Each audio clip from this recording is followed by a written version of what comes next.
buen día, señoras y señores, ¿cómo están ustedes? Hoy día vamos a hablar de números. Sí, porque andan muchos números dando vuelta, anda mucha gente viendo a ver, ¿me van a dar bonos, no me van a dar bonos? ¿Qué voy a hacer con esa plata?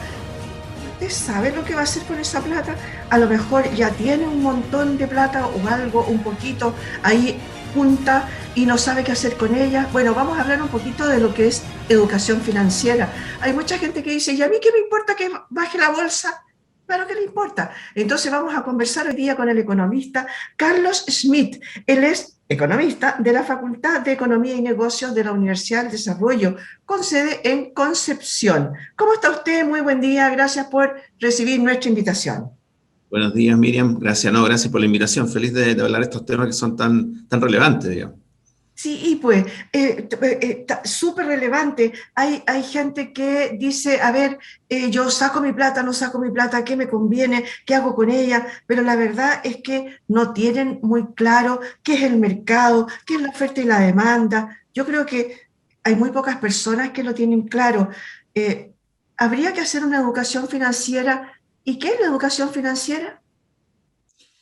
Yo creo que es esencial, o sea, es primordial que la gente entienda porque la economía viene un poco desde la economía del hogar, o sea, todos finalmente hacemos economía, todos tenemos que hacerla. La economía se basa en el problema económico y el problema económico es que tenemos muchas necesidades, infinitas, ¿no es cierto? Pero tenemos recursos que son escasos para poder satisfacerlas. Por lo tanto, tenemos que siempre optar, vamos a tener que elegir, y siempre lo hemos hecho desde muy pequeños, digamos. ¿No es cierto? Quizás cuando éramos muy chicos nos daban plata para cuando íbamos al colegio, y ya, para que se compre algo. Bueno, teníamos muchas opciones y podíamos elegir muchas cosas, entre esas no solamente comprar algo, sino que a lo mejor hasta ahorrarla, etcétera, un montón de opciones. Y teníamos que elegir. Bueno, de eso se trata, y de eso se trata cuando uno va creciendo también, la familia, las empresas. A todos nos pasa lo mismo, por lo tanto es esencial, si es algo que nos pasa a todos, debiera ser una cosa esencial que nos enseñaran desde pequeños a cómo administrar esos recursos que son escasos. Y eso es lo que no está pasando, digamos, y hoy día podemos ver el reflejo de eso por las decisiones que toman los agentes económicos. Respecto de eso mismo, yo estuve averiguando por ahí y me encontré con un librito porque decían que hay poca información y hay poca enseñanza en realidad esto a nivel de enseñanza media, incluso desde enseñanza básica, como dices tú, así como cuando a uno le dan la mesada, ¿no? A ver qué hacer con esas luquitas que te dan, que pueden ser menos o más, pero tienes que tomar opciones, ¿no? Y a veces economía o ser económico, como dice la gente de repente, no es sinónimo de ser cagado, ¿no? A veces es solamente saber administrar esos recursos. Y me encontré con este librito que no sé si usted ha tenido ocasión de mirarlo, de verlo. ¿Cree usted que es una Sí, buena opción para enseñarle a los chicos de enseñanza media?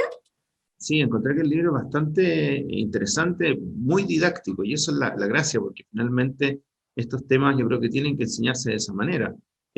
Porque si no, claro, si uno se mete en libros más, aunque sean básicos desde el punto de vista de, no sé, primer año de cualquier carrera que vea economía, igual puede ser medio pesado. Entonces, pero este libro en particular, la verdad es que me pareció súper interesante eh, porque da muchos ejemplos muy fáciles de entender. Yo creo que esa es la vía en que debiera enseñarse en la enseñanza básica, ¿no? Yo creo que ese libro está como para enseñarlo ya en los últimos años de la enseñanza básica, principios de la media, y yo creo que es una muy buena alternativa. Ahora, yo creo que esto tiene que partir mucho antes, y también mucho antes también en el hogar.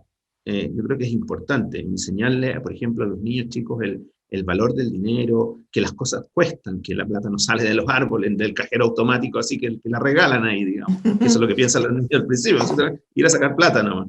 Eh, y el valor, yo creo que la valoración del ahorro es muy relevante, eh, porque eso implica que nosotros podemos hacer muchas cosas. Hoy día estamos de alguna manera disminuyendo el ahorro del país, y eso nos va a pegar más adelante. Hoy día a lo mejor no lo estamos viendo, pero va a tener consecuencias.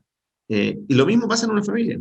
Cuando uno ve a nivel macroeconómico, cuando uno ve lo que está pasando en el país, esto lo podemos llevar a la micro, podemos llevarlo a una familia que decide que los ahorros que tenía guardados se los empieza a gastar, y ante cualquier eventualidad del futuro no los voy a tener, por lo tanto la situación ya no es tan buena como antes. O si me empiezo a endeudar ahora para consumir más hoy día, me va a pasar que en algún minuto el banco me va a decir, o el que me preste me va a decir, ya no le presto más, usted me debe, primero págueme lo que me debe. Y ahí vamos a tener un problema porque si se me enferma alguien, nos pasa algún accidente, y en Chile estamos que hay terremotos, aluviones, un montón de cosas que nos pasan, aparte de las crisis económicas, estamos en una situación peor. Entonces, pero eso hay que enseñarlo, yo creo, desde muy chiquitito. Cuando uno es más grande ya es más difícil hacerlo. Uno ya está más formado, tiene sus convicciones, sus ideas, y cuesta que de repente le enseñen cosas que van un poquito en contra de lo que creen. Tú recién acabas de hablar yo me gustaría tocar dos temas de lo que acabas de decir. Uno es por el lado de los estudiantes, por el lado de los muchachos que se van endeudando, ¿no? Con este dinero fácil que se les ofrece. Y otro tema que sacaste ahí también es el tema de estos retiros o estas platas que están llegando, ya sea por IFES, por bonos, por lo que sea, en que la gente no sabe qué hacer, y tú tocaste el tema del ahorro. ¿Cómo ahorro hoy día? ¿Hay incentivo para el ahorro o en realidad el incentivo mayor es para el gasto? No, hoy día hay poco incentivo para el ahorro porque las tasas están bajas. Con la crisis económica y con todo lo que implicó desde el punto de vista del consumo, la inversión, ¿no es cierto? Que por un tema sanitario esto cayó. Y no solo eso, sino que nuestras exportaciones, por ejemplo, cayeron porque el mundo estaba en las mismas. El Banco Central, que es el que finalmente de alguna manera trata de influir sobre las tasas de interés, bajó las tasas para tratar de darle un impulso y que la gente consuma más, las empresas inviertan más, y en ese sentido entonces se desincentiva el ahorro para tratar de que la economía vuelva a crecer. Y por eso las tasas de interés cuando uno ahorra en un depósito a plazo, etc., son bastante bajas. La verdad es que sale más caro el estacionamiento que la plata que uno va a ir a buscar después, digamos. O incluso Entonces, casi sale para atrás de repente, claro. ¿no? Entonces, porque lo que quiere es incentivar efectivamente el consumo para que la economía se vuelva a reactivar. Sin embargo, eso está cambiando hoy día por todos los retiros, por la escasez de dinero que hay desde el punto de vista para el ahorro, ¿no es cierto?, para poder prestar, por las presiones inflacionarias, y eso implica que las tasas más largas de los créditos hipotecarios ya subieron, ya están más altas que hace bastante tiempo, y seguramente las otras también van a empezar a subir, y eso va a desincentivar el consumo y va a incentivar el ahorro. Ahora, hay otros instrumentos también que pueden servir para ahorrar, como por ejemplo, pensando en la gente que retiró dinero de la AFP, la cuenta 2 es una cuenta que además se abrió especialmente para esos retiros, para esos montos retirados, sin costo, y que invierte en los mismos fondos que la plata que está para la jubilación, ¿no? Y eso históricamente, si uno lo piensa a largo plazo, porque son inversiones de largo plazo, eso sí hay que tenerlo claro, eh, eso ha sido positivo. Eso ha sido positivo, ha rentado bastante bien, porque parte de esa inversión, dependiendo del fondo que uno esté, se invierte afuera también, y eso a largo plazo es positivo y una bastante buena rentabilidad. Pero hay que mirarlo en esa perspectiva. Uno tiene que entender de que hay ciertos instrumentos de ahorro que son de largo plazo y otros que son de corto plazo, y unos más riesgosos que otros. Uno podría pensar hoy día la bolsa está barata porque como ha caído, hay opciones, hay gangas por ahí que uno podría, pero son volátiles, podría subir, podría bajar, y hay unas más volátiles que otras. Entonces, en ese sentido, si uno quiere ahorrar en ese tipo de cosas, yo creo que es bueno asesorarse. Si uno no sabe del tema, si uno no está metido en el tema, es muy, muy bueno asesorarse, gente que sepa, eh, para ver dónde es mejor. Si yo no voy a querer usar la plata todavía, a lo mejor la cuenta 2 es una buena opción. Hay gente experta que está todos los días pensando en cómo generar mayor rentabilidad. En realidad, en general, yo no tendría idea, por ejemplo, compra acciones, chuata, y ni siquiera sé cómo se hace. O sea, en realidad, obviamente, el común de las personas necesitamos esa asesoría, ¿no es cierto? Ahora, cuéntame una cosa, a mí bueno, me asaltan muchas dudas porque soy muy ignorante en este tema, pero cuéntame, ¿por qué en los retiros de los 10%, ya sea el primero, el segundo, el tercero, un cuarto o un 100%, como se está hablando ahora, podría presionar y hacer que la inflación subiera? Porque esto tiene que ver con la oferta y la demanda. Nosotros estamos en un mercado donde si a mí me llega plata de un día para otro, ¿no es cierto? Me llegan millones de pesos, miles de pesos, y eso lo voy a consumir. Lo que va a pasar es que mucha gente, además mucha gente lo hizo, es mucha plata, o sea, hasta ahora, hasta el día de hoy, esto es un dato que salió recién hoy, la plata que se puso desde los retiros es equivalente a todo lo que produce Bolivia en un año. Y eso lo Sí, sacamos muy rápido. Y eso es mucha plata que finalmente la gente, si lo empieza a gastar, la demanda por distintos productos empieza a crecer muy rápido, de un día para el otro. Todo el mundo va a comprar, aprovechó el cyber y va a comprar y va al claro. supermercado a compra. Eh, pero la producción no es capaz de producir tan rápido. No es que mañana yo pueda decir, estoy produciendo mesas, no sé, por decir algo, Ujú. o lo que sea en realidad, y que diga, ah, mira, la demanda se duplicó y yo mañana entonces voy a duplicar mi producción. Eso no es así, si yo ya no tengo ni una posibilidad de hacerlo para mañana. Eso es de más largo plazo, ¿no es cierto? Y por lo tanto, como se empieza a generar escasez, los precios tienden a subir. Y eso es normal que pase, lo que nos pasa, eso es natural que pase. Eso pasa en la fruta y las verduras, pasa eso porque en invierno sabemos que es más caro, porque no hay. Y en verano es mucho más barato porque empiezan a ver. Entonces empieza a haber más. Aquí pasa lo mismo, pero de un día para otro. Por lo tanto, eso presiona los precios y efectivamente lo que nos generaría, ya no está generando mayor presión inflacionaria, eh, y podría generar mucho más si es que la plata, porque mucha de la plata está guardada todavía, no se ha usado. Entonces, a medida que se va usando, eso va generando estas presiones inflacionarias. Tampoco sirve fijar los precios. Genera el efecto todo lo contrario, y eso está probado en todos lados, lo pasa a los argentinos hoy día, Ujú. eh, en que finalmente cuando se fijan los precios se acaban los incentivos para producir. Porque cuando los precios están altos, esa persona que hacía mesas hace todos los esfuerzos rápidamente para tratar de producir lo más rápido que pueda. Si ese incentivo no está, dice, ¿para qué voy a producir más? Y la gente quiere más porque tiene la plata, además le fijaron el precio, por lo tanto no produzco más. Y si la gente quiere mucho, yo podría guardar esas mesitas y venderlas por fuera en un mercado negro mucho más caro.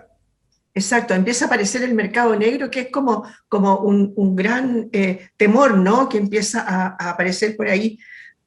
Ahora tú dijiste, cuando me estabas contando este tema de las mesas, me acordé de lo que pasó al principio de la pandemia, en que una caja de mascarillas se vendía hasta en 50.000 pesos, la que hoy día misma la venden en la calle incluso por tres, ¿no? Así. Eh, Y ya 1000 de ayer. claro, entonces, hoy yo la compré más cara. Bueno, pero claro, ahí hay un ejemplo clarísimo del tema de por qué entonces hay esta tendencia inflacionaria que hay hoy día, ¿no? Mucha gente se está quejando, yo misma me quejo cada vez que vas al supermercado, ya con lo que comprabas antes no te alcanza. Se ha ido subiendo, de repente muy poquito, pero todo suma y la cuenta final es más, Sí, más claro. grande, ¿no? Sí, y el caso de la mascarilla es es bien especial y bien ilustrativo, porque efectivamente, tal como tú dices, las mascarillas llegaron a muy alto precio. Y eso no solamente aquí, sino que en todo el mundo.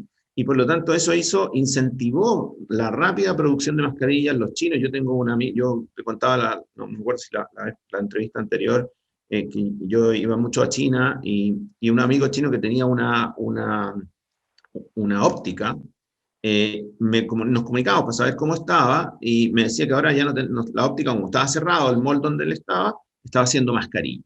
Y estaba haciendo mascarillas me decía, te puedo mandar, pero mínimo 10.000 en ese minuto, y estaba mandando de millones para distintos gobiernos, países, etc.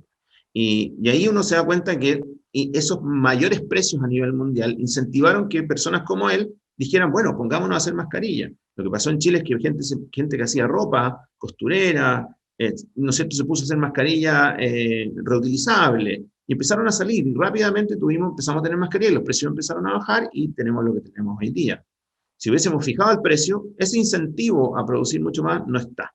Y por lo tanto hubiésemos tenido una mascarilla no a 50, sino que a 80.000 pesos vendidas ilegalmente y muy pocas mascarillas oficiales, porque la producción era mínima. Si nadie, eran re poca gente las que necesitaba mascarilla antes. Claro, hay unos conceptos que han aparecido en este último tiempo, que me gustaría que los aclarara. Uno es el monopolio, otro es el duopolio y otro es el oligopolio, que de repente en las noticias escuchamos y yo creo que también el común de las personas no sabe lo que significa. El monopolio, el nombre dice, mono es uno y polio productor, es un solo productor en el mercado. Pero no solo eso, o sea, no es solamente, no tiene que quedarse solamente con que sea un solo productor, se tienen que dar otras cosas. Por ejemplo, tiene que haber barreras a la entrada, tiene que haber imposibilidad de que otro entre al mercado. Porque yo puedo estar solo en el mercado, pero ¿qué es lo que le pasó a LAN alguna vez en el pasado? LAN se quedó solo en el mercado, pero no era un monopolio, porque de hecho lo que hizo fue bajar sus precios, porque uno piensa, bueno, el monopolio tiene poder de mercado, y ese es el problema, que puede manejar los precios. Y lo que hizo LAN es que bajó los precios, porque habían competidores potenciales, competidores que eventualmente, si yo subo los precios, primero iba a tener a la Fiscalía Nacional Económica ahí encima, pero si yo no hago algo, digamos, si yo me aprovecho de ese poder de mercado, otros podrían entrar y empezar a competir, porque no había ningún impedimento para eso. Entonces, como tengo competidores que podrían entrar, yo prefiero bajar los precios y quedarme solo, pero más bajo, ir al volumen, digamos. Entonces, no basta con ser el único que vendo, sino que tenga que haber una serie de otras cosas, como que el producto no tenga sustitutos cercanos, y lo más importante es que hayan barreras a la entrada, es decir, que alguien le impida entrar, como lo que pasa, por ejemplo, con el transporte de pasajeros a través de la línea férrea. Ese es un monopolio del Estado, por ley. Es decir, nadie, si yo tuviera mucha plata y quisiera hacer un tren entre Concepción y Santiago, un tren bala, ahí tengo el proyecto y tengo todo para hacerlo, no puedo, porque la ley me lo prohíbe, porque esa es una barrera a la entrada. Solo lo puede hacer el Estado. Si yo quiero hacer un metro en Concepción, tampoco puedo, porque solo lo puede hacer el Estado. Pero ese impedimento es por ley incluso. Es por ley. Pueden ser varios tipos de barreras, pero por ley. Ajá, Las patentes de alcohol son barreras a la entrada, las patentes de los taxis son barreras a la entrada. No es llegar y comprarse un taxi. Claro. Tengo que tener una patente, y si no están dando patente, no puedo entrar. Claro. Y por eso también lo mismo sucede con la gente que compra las patentes porque ya tiene desde antes y después las revende, ¿no? No, es la única opción, porque generalmente, ¿no es cierto?, ya están todas entregadas, por lo tanto yo no puedo ir a la municipalidad a pedirla porque ya no hay. Entonces la única posibilidad que tengo de entrar al mercado es que otro me la venda, pero el parque automotriz está fijo. La cantidad de taxis no cambia. Perfecto. Ya. Y el duopolio, 2 empresas que se llevan todo el mercado. Y el oligopolio, varias empresas, pero pocas, o sea, pocas empresas. Y ahí uno dice, bueno, no sé, las farmacias puede ser un oligopolio, ¿no? Tenemos 3 grandes cadenas y un par más chiquititas. Eso puede ser un oligopolio. Ya, y esos oligopolios son los que, como son pocos, son dables de producir colusiones, ¿no? Porque sí, si claro, son muchos, es difícil que se pongan de acuerdo. No, es muy, muy difícil, eso no va a pasar. Claro, pero 2 o 3... Cuando son 2 o 3, existen más posibilidades, y por eso esos mercados hoy día están siendo mucho más vigilados por la Fiscalía Nacional Económica, por lo mismo, por el impacto que pueden generar en la población, digamos. Pero sí, sin duda, y somos un país, eso es lo que uno tiene que entender, que somos un país pequeño, un mercado pequeño, y por lo tanto, a veces con 2 o 3 empresas que hayan llegado a un cierto nivel de producción, el mercado está copado. No es como países grandes que tengo 200 millones de personas que pueden haber 50 empresas grandes. Claro, claro. Y para poder suplir a todo el mercado. Aquí siempre nos va a pasar. Siempre nos va a pasar. Y claro, lo que pasa es que también tiene beneficios eso. La concentración de mercado no es mala per se, digamos. Tiene esta posibilidad y esta, digamos, mayor probabilidad de que se puedan juntar y ponerse de acuerdo y hacer una colusión, pero la mayor concentración también tiene beneficio. Tener supermercados grandes implica que ellos compran por mucho volumen y por lo tanto los precios también son más bajos que el negocio de la esquina en general. Y por eso la gente va a hacer los pedidos al supermercado. Entonces, si nosotros dijéramos, mira, sabes que no quiero tener más supermercados grandes, así cadenas como las que conocemos, y queremos que tener puros locales chiquititos, lo que nos va a pasar es que vamos a comprar todo más caro, porque el local de la esquina compra 2 o 3 cajas y el supermercado compra 50.000 cajas. Compra la producción completa. Claro. Claro, Entonces, perfecto. tiene sus beneficios también. Entonces hay que tener ojo, y los supermercados, por ejemplo, grandes, muy difícil que se coludan, porque si suben los precios, bueno, le compro al de la esquina, porque hay mucho, Claro. entonces ahí Ahora, es bien difícil que pase eso. ahí me entra entonces una duda y quiero preguntarla. ¿Eso significa entonces, ahí hay un equilibrio de mercado? ¿Significa por el tema de la competencia, existe este equilibrio en el mercado? Sí, los equilibrios, a ver, el equilibrio normal, la verdad, es que el que uno ve en teoría, que se cruza la oferta y la demanda, es muy difícil que pase, porque estamos diciendo que en ese punto y a ese precio, todo lo que se ofrece se vende. Es como que yo te dijera una panadería que hizo 300 kilos de pan al día y justo antes de cerrar vino la última persona que quería el último kilo de pan que quedaba y nadie más andaba buscando y no le sobró ni un pan. Eso le pasa a una panadería con suerte una vez al año, ¿no es cierto? No, es muy difícil que pase eso. Bueno, eso pasa en general en los mercados, pero la idea es tender a eso, es que, porque finalmente si nosotros logramos ese equilibrio en los mercados, se genera la mejor asignación de recursos posible. Esa es la idea del mercado, en que asignemos eficientemente los recursos. Por ejemplo, si yo tengo una consulta médica, ¿no? Yo soy doctor, entonces arriendo la consulta y tengo para atender, no sé, media hora, 8 pacientes, de 4 horas. Entonces puedo atender a 8 pacientes media hora cada uno. Y me quedan horas, eso no es eficiente. Claramente, podría haber arrendado menos, más encima entre medio. Entonces, y todos los días me pasa lo mismo. Yo digo, aquí algo pasa, a lo mejor el precio que estoy cobrando es muy caro. Si lo bajo un poquito, viene más gente y finalmente puedo tener todas las horas ocupadas y eso es un uso eficiente de los recursos. El mercado actúa solo. No es que les tenga que decir, oiga, tengo horas disponibles. No, si bajo un poquito el precio, solito actúa y finalmente baja. Tú topaste ahí un tema súper bueno porque nosotros en el canal siempre estamos apoyando a emprendedores. Y estos emprendedores generalmente, todos, yo te diría que el 99,9% de ellos, lo que me ha dicho que el gran problema que tienen es saber poner sus precios, porque no saben cómo sacar, por ejemplo, el kilo de pan, pero cuántas tazas más, cuántas tazas menos de harina, cómo sacar sus costos en realidad, como para saber cobrar. Yo creo que eso es una cosa que viene muchísimo, como te digo, con los emprendedores. ¿Cómo poderlos ayudar a ellos, ¿no? Además de que, bueno, generalmente se asocian a un centro de negocio, a cercoteca, etcétera, ¿no? Pero ¿cómo ayudarlos en eso? Porque ese es uno de los grandes problemas, sacar los costos, bueno, y el otro es la distribución, que muchos no tienen idea de cómo salir. A ver, yo hago los más lindos chalecos, pero no sé qué vendérselo, cómo ofrecerlo. Lo que tú dices es importante. Hoy día hay un montón, especialmente se aceleró mucho más con el tema de la pandemia, desde el gobierno y desde también organizaciones sin fines de lucro o incluso empresas que tienen organismos para poder ayudar a los emprendedores. Yo creo que esas cosas tienen que aprovecharse porque la gran mayoría de ellos, ¿no es cierto?, es cero costo. Por lo Uh tanto, es -huh. muy importante lo que tú dices. Y una de las cosas más importantes de los negocios, efectivamente, es fijar el precio. Eh, no es fácil, a veces en ciertos mercados, como el pan, por ejemplo, que tú dices, fijar el precio no depende mucho de mí, porque es un mercado muy competitivo. Uh Entonces, si -huh. hay otras panaderías cerca, el precio va a estar alrededor de eso. Ahora, lo que sí me interesa saber es cuánto es mi costo, para saber cuánto gano, digamos. Y por lo tanto, efectivamente, quizás en el pan es un poco más fácil, porque uno puede calcular la producción que va saliendo de acuerdo, no sé, con un quintal de harina, cuánto más o menos va saliendo. Hoy día las máquinas tienen cuánto gastan, por ejemplo, de electricidad por hora. Entonces uno puede hacer ese cálculo. ¿Dónde está lo más difícil de repente? Es que si yo soy un emprendedor y yo hago mi propio pan, por ejemplo, en la casa y empiezo a venderlo, es cuánto cobro Exacto, yo. exacto. ¿Cuál A mí es me pasa, cuál es el precio? a ¿Sí? nosotros nos ha pasado mucho, por ejemplo, con personas que hacen joyas, ¿no? Con emprendedoras que hacen aros. Entonces compran un montón de cosas porque les venden por bolsita y decir, ¿cómo le voy a sacar el valor, decía, a cada una de las pelotitas que yo pongo en mis aros, o en mis collares, o anillos, o lo que sea? Bueno, ahí hay un tema heavy, ¿o no?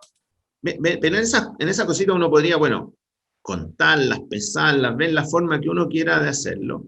Pero yo insisto en que creo que en lo más difícil es ponerle el valor a mi trabajo, porque ¿cuánto vale lo que yo hice? Eh, y, y aquí un tip puede ser decir, mira, ¿qué pasa si no fuera yo? Si yo tuviera que pagarle a alguien por esto, que yo, pues solo para hacerlo, por armarlo. Eh, entonces, porque yo, por ejemplo, pensemos en la joya, estaba pensando en eso. Entonces hay una cosa que tiene que ver con el diseño de la joya. Ya, eso está en mi cabeza, en la cabeza del dueño. Pero yo podría decirle a alguien, mira, aquí está el diseño, hazlo, ármalo. Bueno, ¿cuánto le pagarías a una persona así? Bueno, ese debería ser tu sueldo como trabajador. Lo que quede de utilidad, bueno, eso es por la parte creativa, por el riesgo, por todo lo demás, cuánto tú quieres ganar. Pero ¿cuánto vale ese trabajo? Una de las mejores formas, creo yo, es decir, bueno, si no pudiera hacerlo yo, si yo no pudiera hacerme, no sé, tengo problemas en las manos y contratar a alguien para que lo hiciera, ¿cuánto le pagaría? Bueno, ese valor es por lo menos la mano de obra, de cómo hacerlo, de la hechura, etcétera. Yo creo que eso es una buena forma de acercarse a ese valor. Una cosa para que se nos vaya terminando el tiempo en realidad, pero quiero preguntarte sobre el tema de los impuestos. Por ejemplo, el impuesto al lujo, el impuesto al royalty minero que están hablando hoy día, o el impuesto a los súper ricos, ¿en realidad serían de ayuda en este momento o esto se demora y va a ser a lo mejor en 2 años o en 3 años más que vamos a poder recién ver los resultados? El impuesto al lujo, la verdad es que recauda muy, muy poco. No sé si es una solución. Eh, el impuesto al royalty minero, yo creo que hay que evaluarlo. Eh, Tal como está presentado, yo creo que es una muy mala idea, porque cuando tú subes mucho los impuestos, terminas desincentivando. Eh, por ejemplo, si tú subieras mucho más a las personas, por ejemplo, que ganan más, les sube mucho más, bueno, se incentiva el trabajo, mejor me quedo donde estoy, no paso al siguiente tramo, por ejemplo, alguien que esté un poquito más abajo. ¿Para qué? Si me van a quitar tanto, no vale el esfuerzo. O subirle a las empresas más grandes, lo mismo, entonces me quedo chico, ¿para qué voy a subir si me van a cobrar más? Entonces, genera incentivos, pero también genera desincentivos. O sea, genera recaudación, pero genera desincentivos cuando pasa a cierto nivel. Tal cual como está, es demasiado, quedamos sobre el mundo en un mercado minero que es mundial, tenemos que mirarlo a nivel mundial porque las platas que hay en la minería en el mundo son de distintas partes. Y eso es fácil de mirar para otro lado. De hecho, cuando nosotros lo anunciamos, y tal como estaba el proyecto, los peruanos aplaudían porque decían, la plata se va a venir acá. Entonces, eso es fácil que pase. No los que están, ¿ya? Pero sino los que podrían venir. Tenemos que pensar a largo plazo. Ahora, yo creo que se puede modificar y eso lo hemos hecho, se ha modificado, aumentado, yo creo que puede ser más, pero no a los niveles que se presentaron en su minuto. Respecto al de los súper ricos, es un impuesto que recauda bien poco. En los países, 13 países en Europa lo implementaron hace unos años atrás y ya quedan solo 3, ¿ya? Porque finalmente, de alguna manera, los súper ricos empiezan a sacar la plata, ¿ya? Ahora, hay gente en Chile, hay gente que tiene mucha plata que está de acuerdo, o que estaba de acuerdo, en que decía, cóbrenme más. Estamos dispuestos a hacerlo. Pero siempre con la condición de que fuera, no sé, una vez, por la situación que estamos viviendo. Claro, claro. El problema es que ya no creemos eso, porque todo ya era por una vez muchas cosas, y Claro. nada termina siendo por una vez. Y por lo tanto, y uno dice, bueno, por ejemplo, la noticia esta de que los súper ricos aumentaron su valor, su riqueza. Uno tiene que mirar varias cosas. ¿Contra qué lo comparo? Con lo que pasó a fin del 2019, donde los valores y gran parte de esa riqueza tiene que ver con valores bursátiles. Es decir, muchas acciones que ellos tenían, que costaban, con la fecha que yo lo comparo, estaban muy bajas y ahora están más altas, entonces gané mucha plata. Pero en realidad gané mucha plata si es que yo vendo todas esas acciones. Pero lo que yo tengo son acciones, que mañana pueden costar la mitad. Entonces, eso es lo que uno tiene que mirar, de qué riqueza estamos hablando. No es que se le haya llenado la bóveda con billetes, sino que si es que vendiera todo eso, si es que vendiera todas las cosas que tengo, los terrenos que tengo, pero no están en plata. Entonces, hay que mirar esas cosas. Uno puede ver otros países, los ricos de Venezuela, los ricos de Colombia, viven en Miami. En Argentina pusieron un impuesto y Uruguay se le afilaron los colmillos y dijeron, vengan para acá, yo les cobro menos, les doy la residencia tributaria con un requisito mínimo, comprar una casa como de 100 millones de pesos y estar 30 días en el país y ya pueden tributar allá. Entonces, y están al lado, entonces, ¿qué le cuesta al empresario irse allá? Nada, se va y finalmente termina recaudando menos y las personas empiezan a tributar en otros lados. Por lo tanto, la tributación que tenía, ni siquiera esa la tiene. Entonces la tributación termina siendo muy, muy baja. Hay que ver la fórmula de hacerlo. Yo creo que va por otro lado. Perfecto. Oye, no sabes lo que te agradezco. Se me quedaron un montón de cosas, pero la verdad que se nos acaba el tiempo. Muchas gracias, don Carlos Smith. Él es economista, de la Facultad de Economía y Negocios de la Universidad del Desarrollo, con sede en Concepción. Muchas gracias, Carlos, por haber estado hoy día con nosotros. Me quedaron todas estas preguntas, así que seguramente te voy a molestar de nuevo en unos días más. Sí. ¿Qué opinas de la baja del impuesto a la benzina? Yo ¿Sería soy viable? yo soy un detractor de eso. Primero porque es Ya. regresivo, la gente que más lo usa, y hay estudios de eso, la gente que más usa auto, que gasta, por ejemplo, el 20% más, de más bajo ingreso de la población gasta más o menos 4.000 pesos de benzina, el más alto gasta 100.000 pesos de benzina, por lo tanto vas a beneficiar mucho más a los que más tienen que los que menos tienen, genera problemas de contaminación. Si hoy día queremos un ambiente más limpio, hoy día ya no se puede andar en auto, incluso en pandemia. Imagínate lo que sería con una benzina a 500 pesos. Además de eso, los tiempos es muy, muy regresivo. Yo no, yo creo que debería ser todo lo contrario. Lo que deberíamos hacer es subirle al diésel, porque los que usan diésel pagan mucho menos que los que usan benzina. Claro, ellos tienen más bajo el valor al diésel, Claro, ¿no? yo pensaría, si quiero beneficiar a ciertos lugares, por ejemplo, donde la benzina está mucho más cara, que son las zonas extremas, Ujú. en subsidios para esas zonas, puede ser. Eso es mucho mejor que finalmente, además, generar menos recursos para el Estado en una situación donde necesitamos más recursos que antes. Claro. Ahora, el problema es cómo lo devuelves de nuevo, después, ¿no? Ahora, a pesar de que ese impuesto tengo entendido que fue, como dices tú, para mientras, ¿no? Fue como por un tiempo y se Sí, quedó para siempre. inicialmente, pero en general en todos los países se le coloca este impuesto porque genera externalidades negativas, genera contaminación, genera daños a otros, a terceros que no tienen nada que ver con el uso del auto. Claro, la Entonces, idea es todas esas desensitivar. cosas, el cigarro, el alcohol, todos tienen impuestos adicionales por lo mismo, porque tiene que ser de esa manera. Ahora, si nos vamos a la OECD a mirar los impuestos, nosotros somos de los 5 más bajos de la OECD. Todos los Ya. demás países tienen impuestos más altos que los nuestros. Ahora, el gran problema que tenemos es que nosotros no producimos petróleo, entonces tenemos que importarlo todo. Y si en el Claro. mundo sube, acá sube, y sube más todavía porque tenemos el impuesto. Bueno, ahora sí que te dejo. Muchas gracias, don Carlos Smith, por haber estado con nosotros. Te pasaste. Muchas gracias. Gracias, Miriam, que estén bien. Chao, chao. Igualmente, muchas gracias a ustedes también, señoras y señores. Espero que les haya quedado un poco más claro esto de las ofertas, de las demandas, del equilibrio, de la competencia, de por qué si sube la bolsa, baja la bolsa. A mí, dueña de casa, también me importa, ¿no? Muchas gracias por haber estado hoy día con nosotros. Esto fue En Tiempos de Coronavirus.